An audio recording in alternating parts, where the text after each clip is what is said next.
ಹುಲಗಬಾಳಿಯಲ್ಲಿ ಅಪ್ಪಾಸಾಬ್ ದೇಸಾಯಿ ಪುಸ್ತಕ ಬಿಡುಗಡೆ ಹಾಗೂ ಪ್ರತಿಭಾ ಪುರಸ್ಕಾರ ಸಮಾರಂಭ ಸಂಪನ್ನ. ಇವತ್ತಿನ ರಾಜಕಾರಣ ಅಂದಿನಂತಲ್ಲ, ಎಲ್ಲೆಡೆ ಕಲುಷಿತ ವಾತಾವರಣ ನಿರ್ಮಾಣಗೊಳ್ಳುತ್ತಿದೆ. ಅಂದು ನಮ್ಮಗಳ ಪಕ್ಷಗಳು ಬೇರೆ ಬೇರೆ ಆಗಿದ್ದರೂ ಇನ್ನೊಬ್ಬರ ಮನೋಭಾವನೆಗಳನ್ನು ಅರಿಯುವ ಮತ್ತು ಗೌರವಿಸುವ ಪ್ರವೃತ್ತಿಯಿಂದ ನಮ್ಮ ನಡುವೆ ಸಂಘರ್ಷಗಳಿಗೆ ಅವಕಾಶ ಇರುತ್ತಿರಲಿಲ್ಲ. ಆದರೆ ಇಂದು ಆ ವಾತಾವರಣ ಉಳಿದುಕೊಂಡಿಲ್ಲ ಎಂದು ಶಾಸಕ ಲಕ್ಷ್ಮಣ್ ಸವದಿ ಹೇಳಿದ್ದಾರೆ. ಅವರು ಅಥಣಿ ತಾಲೂಕಿನ ಹುಲಗಬಾಳಿ ಗ್ರಾಮದಲ್ಲಿ ಜರುಗಿದ ಕಾಂಗ್ರೆಸ್ ಮುಖಂಡ ದಿವಂಗತ ಅಪ್ಪಾಸಾಹೇಬ್ ದೇಸಾಯಿಯವರ ಸ್ಮರಣಾರ್ಥವಾಗಿ ಅವರ ಅಣ್ಣನವರು ರಚಿಸಿರುವ ಕೃತಿ ಬಿಡುಗಡೆ ಸಮಾರಂಭದಲ್ಲಿ ಮಾತನಾಡುತ್ತಿದ್ದರು. ಇಂದು ಮನುಷ್ಯ ಸ್ವಾರ್ಥ ಮತ್ತು ಸಂಕುಚಿತ ಭಾವನೆ ಹೊಂದಿದ ಕಾರಣದಿಂದ ಜೀವನ ವ್ಯವಸ್ಥೆ ಹಾಳಾಗುತ್ತಿದೆ. ರಾಜಕಾರಣದಲ್ಲಿ ಪ್ರತಿಯೊಬ್ಬರೂ ಐಶ್ವರ್ಯದ ಆರಾಧನೆ ಮತ್ತು ದುರಾಸೆಯ ಬೆನ್ನು ಹತ್ತಿ ಹೊರಟಿದ್ದಾರೆ. ಅಪ್ಪಾಸಾಹೇಬ್ ದೇಸಾಯಿ ವಿಶ್ವಾಸಾರ್ಹ ರಾಜಕಾರಣಿ, ಗೆಳೆತನಕ್ಕೆ ಅತಿ ಗೌರವ ಕೊಡುವ ವ್ಯಕ್ತಿಯಾಗಿದ್ದರು. ಸ್ಥಳೀಯ ಚುನಾವಣೆ ಸಮಯದಲ್ಲಿ ಸಹಕಾರಿಯಾಗಿದ್ದ ಸ್ನೇಹಜೀವಿ, ನಿಷ್ಕಳಂಕ ಭಾವ, ಬಡವರ ಕುರಿತು ಅವರಿಗೆ ಅತ್ಯಂತ ಅನುಕಂಪ ಇರುತ್ತಿತ್ತು. ಮನಸ್ಸಿನಲ್ಲಿ ಎಂದೂ ಕೂಡ ಕಪಟತನ ಇರಲಿಲ್ಲ. ಇಂತಹ ವ್ಯಕ್ತಿಯ ಜೀವನ ಕುರಿತು ಪುಸ್ತಕ ಬಿಡುಗಡೆ ಸಮಾರಂಭದಲ್ಲಿ ಭಾಗವಹಿಸಿರುವುದು ಹೆಮ್ಮೆಯನ್ನುಂಟು ಮಾಡಿದೆ ಎಂದರು. ಹಾಕೊಂಡು ಒಂದೆರಡು ವಿಚಾರಗಳನ್ನು ನಾನು ಹೇಳಲಿಕ್ಕೆ ಬಯಸ್ತೀನಿ. ಅಪ್ಪಾಸಾಹೇಬ್ ದೇಸಾಯಿ ಅವರು ಯಾವಾಗಲೂ ನಾವು ವಿರೋಧ ಪಕ್ಷದಲ್ಲೇ ಇರ್ತೀವಿ. ಅವರು ಜೀವನದುದ್ದಕ್ಕೂ ಕೂಡ ಕಾಂಗ್ರೆಸ್ನಲ್ಲಿ ಒಬ್ಬ ಕಟ್ಟಾಳವಾಗಿ ಪ್ರಾಮಾಣಿಕ ಕಾರ್ಯಕರ್ತನಾಗಿ ಅವರು ಕಾರ್ಯವನ್ನು ನಿರ್ವಹಿಸ್ತಾರೆ. ಅವಾಗ ನಾವೆಲ್ಲ ವಿರೋಧ ಪಕ್ಷದಲ್ಲಿ ಇರ್ತೀವಿ, ರಾಜಕ್ಕಾಗಿ ಆಗಲಿ ನಾವು ಪಕ್ಷ ಬೇರೆ ಆದ್ರೂ ಕೂಡ ಸ್ನೇಹಕ್ಕೆ ಯಾವುದೂ ಕೊರತೆ ಇರಲಿಲ್ಲ. ಈ ಸಾರ್ವಜನಿಕ ಚುನಾವಣೆಗಳನ್ನು ಬಿಟ್ಟರೆ ಈ ಸಹಕಾರಿ ಚುನಾವಣೆಗಳು ಮತ್ತು ಸ್ಥಳೀಯ ಚುನಾವಣೆಗಳು ಬಂದಾಗ ನಾವು ಸಾಕಷ್ಟು ಚರ್ಚೆಗಳನ್ನು ಮಾಡಿಕೊಂಡು ಸೂಕ್ತ ಅಭ್ಯರ್ಥಿಗಳನ್ನು, ಸೂಕ್ತ ವ್ಯಕ್ತಿಗಳನ್ನು ಆಯ್ಕೆ ಮಾಡಿರ್ತಕ್ಕಂಥದ್ದು ಹಲವಾರು ಸಂಗತಿಗಳಿದೆ. ಅಪ್ಪಾಸಾಹೇಬ್ ದೇಸಾಯಿ ಒಬ್ಬ ಸ್ನೇಹಜೀವಿ. ಅವನ ಮನುಷ್ಯನಲ್ಲಿ ಯಾವುದೇ ಒಂದು ಕಪಟ ವಿಷಯಗಳು ಯಾವತ್ತೂ ನಾವು ಕಾಣಲೇ ಇಲ್ಲ. ಈ ಸಾರ್ವತ್ರಿಕ ಚುನಾವಣೆಗಳು ಬಂದಾಗ ಇದರ ಬದರ ನಿಂತು ನಾವು ಚುನಾವಣೆ ಮಾಡಿ ಮರುದಿವ್ಸ ಮತ್ತೆ ಈ ತಹಶೀಲ್ದಾರ್ ಕಚೇರಿ ಮುಂದೆ ದುರ್ದುಂಡಿ ಇವರು ಖಾಯಂ ಕೂಡಿ ಬರೋರು. ನಾವು ರಾಜು ಕಾಯ್ಗೆಯವ್ರು ಬಂದಾಗ ಅಲ್ಲೇ ಕರ್ನಾಟಕ ರೆಸ್ಟೋರೆಂಟ್ದೊಳಗೆ ಮೊದಲು ಭೇಟಿ ಆದ ಕೂಡಲೇ ಎಲ್ಲರೂ ಹೋಗಿ ಮೊದಲು ಚಹಾ ಕುಡಿ, ನಿನ್ನಿನ ತನಕ ಇಲೆಕ್ಷನ್ ಮುಗಿತು, ಮತ್ತು ಇನ್ನು ಮುಂದೆ ನೀವು ಸ್ನೇಹಿತರು ಅಂತ. ಇಂಥ ಒಂದು ಪರಂಪರೆಯನ್ನು ಇಟ್ಕೊಂಡು ಬಂದಿರತಕ್ಕಂಥದ್ದು ಅಪ್ಪಾಸಾಹೇಬ್ ದೇಸಾಯಿ. ಅವನು ಯಾವತ್ತೂ ನಮ್ಮ ಹತ್ರ ಬಂದು ಯಾವಾಗೂ ನಮ್ಮನ್ನು ಚುನಾವಣೆ ಒಳಗೆ ಸಹಾಯ ಮಾಡಬೇಕು ಅಂತ ಕೇಳ್ತಿರ್ಲಿಲ್ಲ. ಆದರೆ ಅವನ ಕೊನೆ ಕಾಲದಲ್ಲಿ ಆತ್ಮೀಯತೆ ಇತ್ತು ಅಂತಂದರೆ, ನಾವು ಏಕಾಂತದಲ್ಲಿ ಇಬ್ಬರೇ ಕೂಡಿದಾಗ ನನ್ನ ಮುಂದೆ ಅತ್ಯಂತ ಆತ್ಮೀಯವಾಗಿ ತನ್ನ ಕಷ್ಟ ಸುಖಗಳನ್ನು ಕೂಡ ಹಂಚಿಕೊಳ್ತಕ್ಕಂಥದ್ದು ಅವರಿದ್ರು. ಅಪ್ಪಾಸಾಹೇಬ್ ಯಾವುದೇ ಒಂದು ಚುನಾವಣೆ ಪ್ರಚಾರಕ್ಕೆ ನಮ್ಮ ಊರಿಗೆ ಬಂದರೆ ಅವಾಗ ಒಬ್ಬನೇ ಬಂದು ನಮ್ಮ ಮನೆ ಒಳಗೆ ಕುಂತು ಒಂದು ಅರ್ಧ ಕಪ್ ಚಹಾ ಕುಡಿದು ಹೋದಾಗ ಅಪ್ಪಾಸಾಹೇಬ್ಗೆ ಸಮಾಧಾನ ಆಗ. ನಾವು ಕೇಳವ, ನಾನು ಅಪ್ಪಾಸಾಹೇಬ್ ನೀರೇ ಕಾಂಗ್ರೆಸ್ ಪರವಾಗಿ ಬಂದಿದ್ದೀವಿ, ನಾವರೇ ನೀವು ವಿರೋಧ ಪಕ್ಷದಾಗಿದ್ದೀವಿ, ನೀವು ಒಬ್ಬನ ನನ್ನ ಮನೆಗೆ ಬಂದಂದ್ರೆ ಜನ ಏನು ತಿಳ್ಕೊತಾರೋ, ಜನ ಏನಾದರೂ ತಿಳ್ಕೊಂಡು ಬಿಡಿಸೋರು, ನಂದು ನಿಮ್ದು ದೋಸ್ತಿ ಇದೆಯಾ, ದೋಸ್ತಿ ಸಲಗೆ ನಾನು ಬರ್ತೀನಿ. ನಿಮ್ಮ ಊರಿಗೆ ಬಂದಾಗ ನಿನ್ನ ಮನೆಗೆ ಬಂದು ಒಂದು ಅರ್ಧ ಕಪ್ ಚಹಾ ಕುಡಿಲಿಲ್ಲ ಅಂದ್ರೆ ನನಗೇನೋ ಕಳ್ಕೊಂಡಂಗೆ ಆಕತಿ ಅಂದ್ರೆ ಅಂಥ ಮಾತುಗಳನ್ನು ಹೇಳ್ತಕ್ಕಂಥ ಒಬ್ಬ ಸ್ನೇಹಜೀವಿ. ಅಂಥವನ ಒಬ್ಬ ಜೀವನ APMC ಚುನಾವಣೆ ಆದಾಗ ಸ್ನೇಹಪರವಾಗಿರ್ತಕ್ಕಂಥ ಕೆಲವೊಂದು ವಿಚಾರಗಳನ್ನು ನಮ್ಮ ಮುಂದೆ ಇಟ್ಟು ರಾಜು ಕಾಗೆ ಅವರಿಗೆ ನಮ್ಮ ಹತ್ರ ಬಂದು ಜನ ನಮಗೆ ಅವಕಾಶ ಮಾಡಿಕೊಟ್ಟಿದ್ದಾರೆ. ಇದೊಂದು ಸರಿ ನನಗೆ APMC ಒಬ್ಬ ನಿರ್ದೇಶಕರು ಮಾಡಿದರು, ಒಂದು ಅಧ್ಯಕ್ಷ ಆಗುವಂಥ ಒಂದು ಅವಕಾಶ ಏನಾದರೂ ಬಂದರೆ ನನಗೆ ನೀವು ಸಹಕಾರವನ್ನು ಕೊಡಬೇಕು ಅಂತ ಕೇಳಿದರು. ರಾಜು ಕಾಗೆ ಅವರು ನಾವು ಮಾತಾಡ್ಕೊಂಡು ಹೇಳಿದ್ವು, ಒಳ್ಳೆ ವ್ಯಕ್ತಿ ಒಳ್ಳೆ ಸ್ಥಾನದಲ್ಲಿ ಕೂಡಿಸಿದ್ರೆ ಆ ಸಂಸ್ಥೆ ಒಳ್ಳೇದಾಗ್ತದೆ ಅಂತೇಳಿ ಅವರನ್ನು ಅವತ್ತು ನಾವು ಪಕ್ಷಾತೀತವಾಗಿ ಅವರನ್ನು ಅಧ್ಯಕ್ಷ ಮಾಡಿದ್ವಿ. ದುರ್ದೈವದಿಂದ ಭಾಳ ದಿವಸ ಅವರನ್ನು ನಾವು ಉಳಿಸ್ಕೊಳ್ಳಿಕ್ಕಾಗಲಿಲ್ಲ. ಅವರು ದಿವಂಗತ ಮಾಜಿ ಸಚಿವರು ಮತ್ತು ಶಾಸಕರಾಗಿರ್ತಕ್ಕಂಥ ಸಂದರ್ಭದಲ್ಲಿ ಮಾನ್ಯ AP ಜಕ್ನೂರ್ ಅವರ ಅತ್ಯಂತ ಅಪ್ಪಟ ಅಭಿಮಾನಿಗಳಾಗಿದ್ದರು. AP ಜಕ್ನೂರ್ ಅವರು ಸುಪುತ್ರರಾಗಿರ್ತಕ್ಕಂಥ ರಾವ್ ಸಾಬ್ ಜಕ್ನೂರ್ ಅವರು ಇಲ್ಲಿದ್ದಾರೆ. ಬಹುತೇಕ ನನಗನ್ನಿಸ್ತದ AB ಜಕ್ನೂರ್ ಸಾಹೇಬರು ರಾವ್ ಸಾಬನ್ನು ನಂಬುತ್ತಿದ್ರು ಇಲ್ಲ ಗೊತ್ತಿಲ್ಲ, ಆದರೆ ಅಪ್ಪ ಸಾಬನ್ನು ಮಾತ್ರ ಬಹಳ ಅತ್ಯಂತ ಪ್ರೀತಿಯಿಂದ ಅವ್ರನ್ನ ಗೌರವಿಸ್ತಕ್ಕಂಥದ್ದು, ಅವ್ರ ಮೇಲೆ ಇರ್ತಕ್ಕಂಥ ಒಂದು ವಿಶ್ವಾಸ ಅಗಾಧವಾಗಿರ್ತಕ್ಕಂಥದ್ದು ನಾನು ಭಾಳ ಹತ್ತಿರದಿಂದ ನೋಡಿದ್ದೆ. AB ಜಕ್ನೂರ್ ಅವರು ಎಷ್ಟು ಮಟ್ಟಿಗೆ ಅವನ ಮೇಲೆ ಒಂದು ಪ್ರೀತಿ ವಿಶ್ವಾಸ ಒಂದು ಕಳಕಳಿ ಇತ್ತು ಅಂತಂದರೆ, ಅವರಿಬ್ಬರ ಮಕ್ಕಳಿಗಿಂತಲೂ ಹೆಚ್ಚು ಅವನನ್ನು ಪ್ರೀತಿ ಮಾಡ್ತಕ್ಕಂಥವ್ರು AB ಜಕ್ನೂರ್ ಅವರಿದ್ದರು. ಅದಕ್ಕೆ ಕಾರಣ ಏನಂದರೆ ಅಪ್ಪ ಸಾಹೇಬ್ ಅವರಲ್ಲಿರ್ತಕ್ಕಂಥ ನಿಷ್ಕಳಂಕ ಭಾವ, ಪಕ್ಷಕ್ಕಾಗಿ ತಮ್ಮ ಸರ್ವಸ್ವವನ್ನೇ ಅವರು ಮುಡುಪಾಗಿಟ್ಟಿಗಿರ್ತಕ್ಕಂಥವ್ರು. ಅದರ ಜೊತೆಗೆ ಊರಿನ ಯಾವುದೇ ಏಳಿಗೆಗಾಗಿ,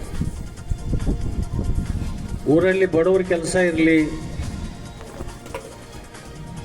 ಬಡವರಿಗೆ ಮನೆ ಕೊಡಿಸೋದಾಗಲಿ, ರಸ್ತೆ ಅಭಿವೃದ್ಧಿ ಮಾಡೋದಾಗಲಿ, ಅದರಲ್ಲಿ ವಿಶೇಷವಾಗಿ ಹುಲಗಬಳಿ ಗ್ರಾಮ ಮುಳುಗಡೆ ಪ್ರದೇಶದಲ್ಲಿ ಅತ್ಯಂತ ಬಾಧಿತವಾಗಿರ್ತಕ್ಕಂಥ ಗ್ರಾಮ. ಆ ಗ್ರಾಮದ ಜನರಿಗೆ, ನಿರಾಶ್ರಿತರಿಗೆ ಒಂದು ಶಾಶ್ವತವಾಗಿರ್ತಕ್ಕಂಥ ಪರಿಹಾರವನ್ನು ಕಲ್ಪಿಸಬೇಕು ಅಂತಕ್ಕಂಥ ಹೋರಾಟವನ್ನು ಪ್ರಾರಂಭ ಮಾಡಿದ್ದು ಅದು ಅಪ್ಪಾಸಾಬ್ ದೇಸಾಯಿ ಅವರು ತಮ್ಮ ದುರ್ದುಂಡಿ ಅವರನ್ನು ಮತ್ತು ಇಲ್ಲೇ ಅಶ್ಕಿ ಅವರದಾರ ಅನೇಕ ಜನ ಅವತ್ತು ಸೇರಿಸಿಕೊಂಡು ದೊಡ್ಡ ಪ್ರಮಾಣದಲ್ಲಿ ಅವತ್ತು ಹೋರಾಟವನ್ನು ಮಾಡಿ ಸರ್ಕಾರದ ಗಮನವನ್ನು ಸೆಳೆಯೋದ್ರ ಜೊತೆಗೆ ಸರ್ಕಾರದ ಕಣ್ಣನ್ನು ತೆರೆಸಿರ್ತಕ್ಕಂಥ ಹೋರಾಟಗಾರರು ಅಪ್ಪಾಸಾಹೇಬ್ ದೇಸಾಯಿ. ಈ ವೇಳೆ ಕಾಗವಾಡ ಶಾಸಕ ರಾಜು ಕಾಗೆ ಮಾತನಾಡಿ, ವಿಶ್ವಾರ್ಹ ರಾಜಕಾರಣ ಮಾಡುವುದು ಇಂದಿನ ಕಾಲದಲ್ಲಿ ದುಸ್ತರವಾಗಿದೆ. ನಾವು ನಮ್ಮ ಮನೆಗೆ, ಸಮಾಜಕ್ಕೆ ಗೌರವ ತರುವ ರೀತಿಯಲ್ಲಿ ಬದುಕಬೇಕು, ಸಮಾಜ ಒಪ್ಪುವಂತ ಕಾರ್ಯಗಳನ್ನು ಮಾಡಬೇಕೆಂದರು. ಇವತ್ತು ಯಶಸ್ವಿ ಜೀವನ ನಾವು ಜೀವನದಲ್ಲಿ ಸಕ್ಸಸ್ ಆದೆವು ಅನ್ಲಿಕ್ಕೆ ಏನು ಕಾರಣಗಳು? ಏನ ಯಶಸ್ವಿ ಜೀವನ ಅಂದ್ರೆ ಏನ? ಭಾಳ ಶ್ರೀಮಂತರ ಆದೀವಿ ಅಂದ್ರೆ ಯಶಸ್ವಿ ಆದೀವಿ, MLA ಆದೀವಿ ಅಂದ್ರೆ ನಮ್ಮ ಜೀವನ ನಾವು ಸಮರ್ಥ ಆಯ್ತು, ನಮ್ಮದ ಜೀವನ ಹುಟ್ಟಿ ಅಂತ ಅನ್ನೋದೈತಿ. ಅಥವಾ ಮುಖ್ಯಮಂತ್ರಿ ಆದೀವು, ಪ್ರಧಾನಮಂತ್ರಿ ಆದೀವು, ರಾಷ್ಟ್ರಪತಿ ಆದೀವು ಅಂದ್ರೆ ನಮ್ಮ ಜೀವನ ಸಾರ್ಥಕ ಆಯ್ತು ಅನ್ನೋದಕ್ಕಿಂತ ನಾನು ಒಂದು ಮಾತನ್ನು ಹೇಳಿಕ್ಕೆ ಬರ್ತೇನೆ, ನನ್ನ ಅನುಭವದ ಮಾತುಗಳ. ನಮ್ಮ ತಾಯಿ ತಂದೆ ನಮಗನಬೇಕು, ಈ ಮಗನನ್ನ ಹಡಿದು ನಾವು ಸಾರ್ಥಕ ಆಯ್ತು,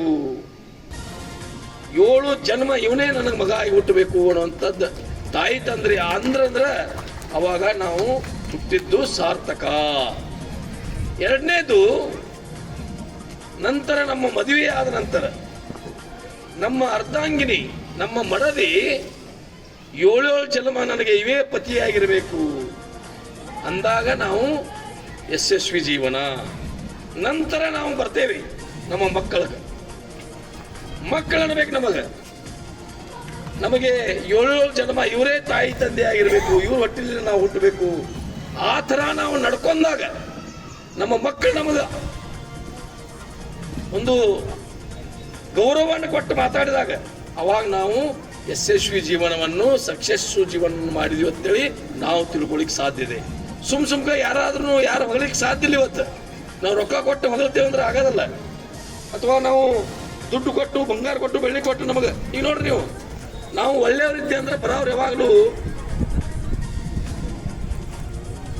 ಜಾನನಿಗೆ 1 ಹಾದಿ, ಜಾನು ಕೋಣನಿಗೆ 2 ಹಾದಿ, ಕೋನು ಕೋಣನಿಗೆ 3 ಹಾದಿ. ಅಂದ್ರೆ ಏನ? ನಾನು ಕೋನ್ ಇರ್ತೇನೆ, ಇದ್ರ ಬರೋವಿ ಕೋನ್ ಇರ್ತೇನೆ, ನಾ ಯಾಕೆ ಸರಿಲಿ, ನೀ ಯಾಕೆ ಸರಿಲಿ, ಅಲ್ಲಿ ಒಂದೇ ಹಾದಿ ಇರ್ತೈತಿ. ಅವನು ಸರಿಯಾಗಿಲ್ಲ, ನಾನು ಸರಿಯಾಗಿಲ್ಲ. ಕೋಣನಿಗೆ ಒಂದು ಹಾದಿ, ಜಾನು ಕೋಣನಿಗೆ ಎರಡು ಹಾದಿ. ಜಾನಿದ್ದವ ರಸ್ತೆ ಬಿಟ್ಟು ಸರಿದ ಎಲ್ಲಿ ಬಿಡ ಹೋಗ್ಲೆ ಕಡೆ ಅಂತೇಳಿ ಅವ್ನು ಕೋಣಿದ್ದವ ಹಂಗ ಹೋತ. ಅಲ್ಲಿ ಎಷ್ಟು ಹಾದಿ ಆತಾವು? ಎರಡು ಹಾದಿ. ಜಾಣರಿಗೆ ಮೂರು ಹಾದಿ. ನಾನು ಜಾಣಿರ್ತೇವೆ, ಅವ್ನು ಬರಾವ್ ಇರ್ತ, ಅವನು ರಸ್ತೆ ಬಿಟ್ಟು ಬಾಜು ಸರಿತ, ನಾನು ರಸ್ತೆ ಬಿಟ್ಟು ಸರಿತೀನಿ, ಒಂದು ಹಾದಿ ಖುಲ್ಲಾ ಉಳಿತೈತಿ. ಅವಾಗ ಮೂರು ಹಾದಿಗಳು. ಇದು ತಿಳ್ಕೊಂತವ್ರಿಗೆ. ಅದಕ್ಕೆ ಇವತ್ತು ಒಂದು ಯಶಸ್ವಿ ಜೀವನ ಮತ್ತು ನಾವು ನೋಡ್ರಿ, ಈಗ ಇವತ್ತು ನಾವು ಗೆದ್ದು ಬಂದಿರ್ತೇವೆ. ನನಗೆ ಊಟ ಹಾಕಿಲ್ಲ ಮತ್ತೆ ಬೇರೆ ಬರ್ತೀವಿ, ಅದನ್ನ ಅದಕ್ಕೆ ಬೇರೆ ಅದು ಹೇಳ್ಕೊತ ಕೂತೀವಿ ಅಂದ್ರೆ ಮತ್ತೆ 4 ತಾಸು ಆದೈತಿ. ಯಾಕಂದ್ರೆ ಈ ಕೆಂಪಾಡದಾಗ ಗಾಳೆಗಳ ವಾಲೆಗಳ ನಿಮಗೂ ಸಂಬಂಧ ಆತಾರ ದಿವಸ ಇರೋದು ಸರ. ಗೌಡ್ರಲ್ಲಿ ಎಲ್ಲ ಅವರು ಪೌಡ್ಯಾರ. ನನ್ನ 4 ಮಂದಿ ಅತ್ತಿಗಳ 4 ಮಂದಿ ಸಿಸ್ಟರ್ಗಳು ಕೆಂಪಾಡು ಕೊಟ್ಟಿದ್ದೀವ್ರಿ. ಮಾತು ಬಂದೈತೆ ಅಂತ ಹೇಳಕತ್ತಾರ.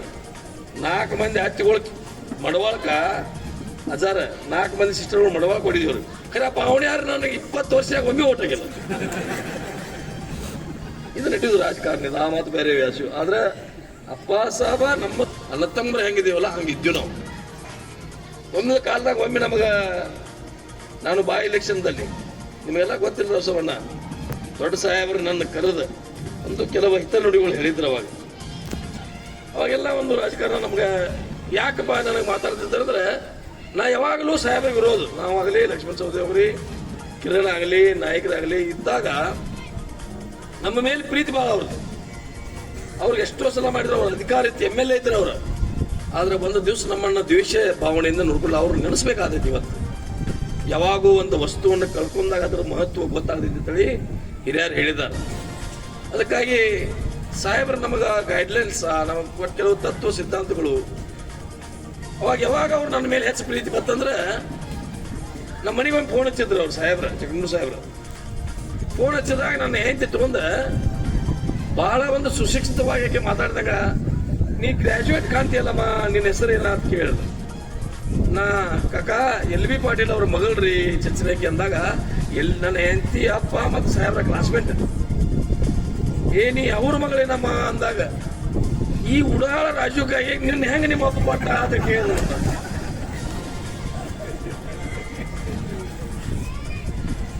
ಸಾಹೇಬ್ರ ಏನ್ರಿ ನಾವು ಮಕ್ಕಳಾಗಿದ್ದಾವೆ ಮಡಿ ಅಂತ ಮಾತು ಹೇಳ್ತಾರೆ ನೀವ.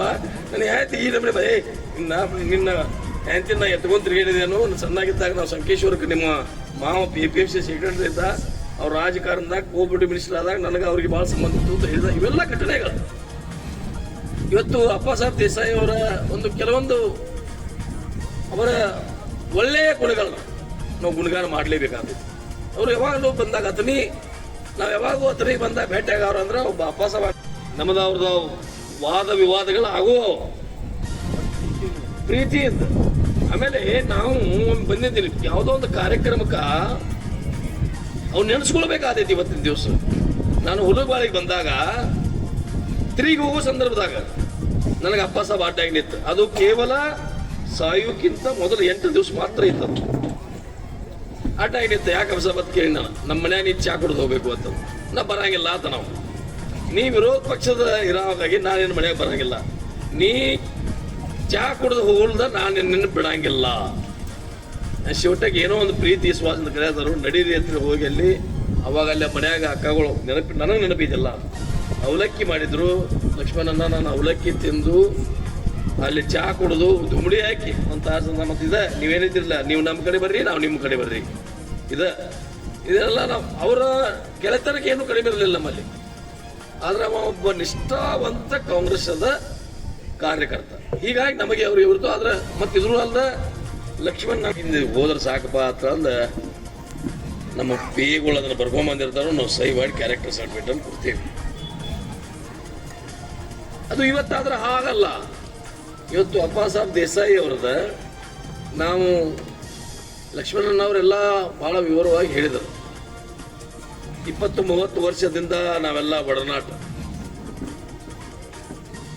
ಇಲ್ಲಿ ಮೊದಲು ಹುಲುಬಾಳಿ ಅಣ್ಣ ಅವರ ನಿಮಗೆಲ್ಲ ಗುರುತಿರ್ಕಿಲ್ಲ ಭಾಳ ಜನರಿಗೆ. ಲಕ್ಷ್ಮಣ ಸವದಿ ಅವ್ರಿಗಿಂತ ಇಲ್ಲಿ ಮೊದಲು ನಾನು ಶಾಸಕ.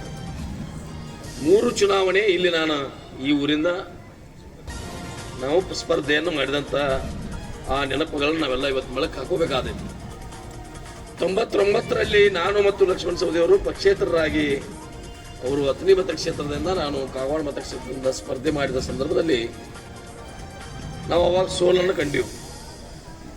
ನಂತರ ದಿವಂಗತ ಪಾಸ್ಗೌಡ ಪಾಟೀಲ್ ಅವರ ನಿಧನ ನಂತರ ನನ್ನ ಉಪಚುನಾವಣೆ ಆಯ್ತು. ನಂದೊಂದೇ ಇಡೀ ರಾಜ್ಯದಲ್ಲಿ ಕಾಗವಾಡದೊಂದೇ ಉಪಚುನಾವಣೆ ಆದಾಗ ಇಲ್ಲಿ ನಾನು ಮತ್ತೆ JDU ಜನತಾ ಪಕ್ಷದಿಂದ ನಾನು ಸ್ಪರ್ಧೆ ಮಾಡಿದೆ. ಅವರ ಧರ್ಮಪತ್ನಿ ಅವರು ಇಲ್ಲಿ ಕಾಂಗ್ರೆಸ್ನಿಂದ ನಿಂತಾಗ ಅಪ್ಪಸಾವನ್ನ ದೇಸಾಯಿ ಅವರ ಯಾವಾಗಲೂ ನಮಗೆ ವಿರೋಧ. ಅದೊಂದು ಪಡೆ ಇರ್ತದ. ಇಲ್ಲಿ ಕೂತಿದ್ದಾರೆ ರಾಜಕೀಯವರು, ದುಲ್ದೊಂಡಿ ಅವರು, ಕೌಂಟಗೋಪ ವಕೀಲರು, ನಮ್ಮ ಚೌಗಲ ಯಾರವ ದರೂರದವ್ರು ತೀರ್ಕೊಂಡ್ರಲ್ಲ, ಶಿವಾಪ್ ಚೌಗಲ, ಇದೊಂದು ಗ್ಯಾಂಗ್ ಇರ್ತದೆ. ಜಗನೂರ್ ಸಾಹೇಬ್ರ ಪಡೆ ಇವರು, ಯುದ್ಧ ಇದೊಂದು ಪಡೆ. ದಾಸಬಲ್ಲ ನಿಮ್ಗೆ ಗೊತ್ತಿಲ್ಲ, ಸಾಹೇಬ್ರ ದೊಡ್ಡವ್ರದ ಜಾತೀಯತೆಯ ರಾಜಕಾರಣ ಎಂದೂ ಮಾಡಲಿಲ್ಲ. ಅವ್ರ ತ್ಯಾಗ ಯಾರು ಇದ್ರು ಎಲ್ಲ ಲಿಂಗಾಯತರು ಇರ್ತಿದ್ರು. ನಾನು ಜಾತೀಯತೆ ಮಾಡಿದೆ, ನಾನೇನು ಮಾಡಿ ಗೊತ್ತಿಲ್ಲ, ನನ್ನ ತ್ಯಾಗ ಜೈನರು ಬಿಟ್ಟು ಲಿಂಗಾಯತರು ಯಾರನ್ನೂ ತಗೋಲಿಲ್ಲ. ಇದೇನು ವಿಷಯ ಗೊತ್ತಾಗಲಿಲ್ಲ ನಮಗೆ, ಏನೂ ರಾಜಕಾರಣ ಗೊತ್ತಾಗಲಿಲ್ಲ. ಗೌಡ್ರ ಜಾತೀಯತೆ ರಾಜಕಾರಣ ಮಾಡ್ಬೇಕಾಗಿತ್ತಲ್ಲ. ಯಾವಾಗ ನೋಡಿರ್ಬೇಕಾದ್ರೆ ಜಗನೂರ್ ಸಾಹೇಬ್ರ ತ್ಯಾಗ ಒಬ್ಬರು ಜೈನರು ಯಾರು ಇರ್ಲತ್ತಿರ, ನಮ್ಮ ತ್ಯಾಗ ಯಾರು ಒಬ್ಬರು ಲಿಂಗಾಯತರು ಇರ್ಲತ್ತಿರ. ಜೈನ ತಗೊಂಡ ರಾಜಕಾರಣ ಮಾಡಿ ನೀವು ಆಯುಷ್ಯಲ್ಲ.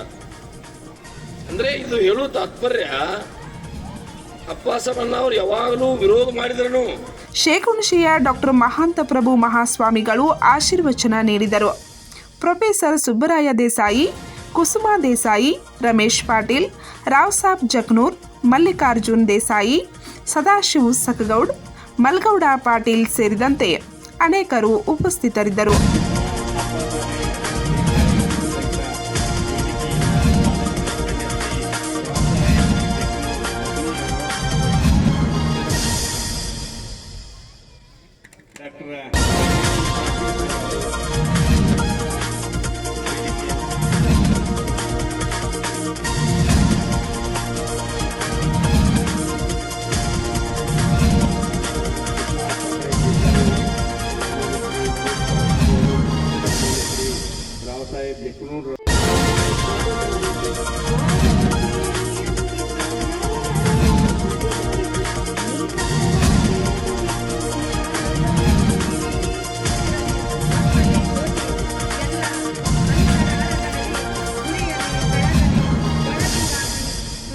ಬೆಳಕಿಗಾಗಿ ಎನ್ನುವಂತೆ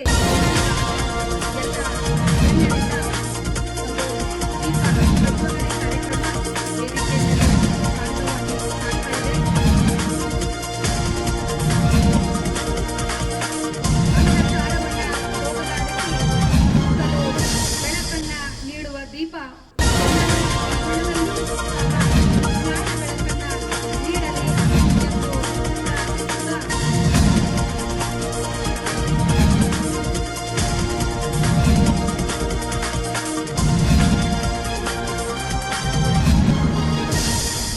ಜ್ಞಾನದ ಬಲದಿಂದ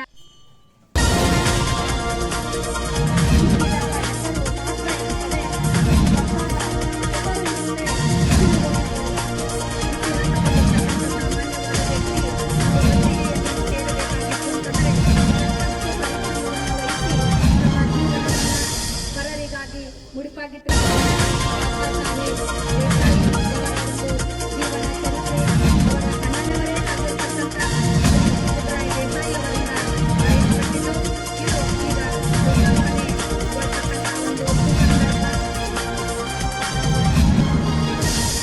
ಪಂಚ್ ನ್ಯೂಸ್ಗಾಗಿ ಹುಲಗಪಾಳಿಯಿಂದ ಸಚಿನ್ ಕಾಂಬ್ಳೆ.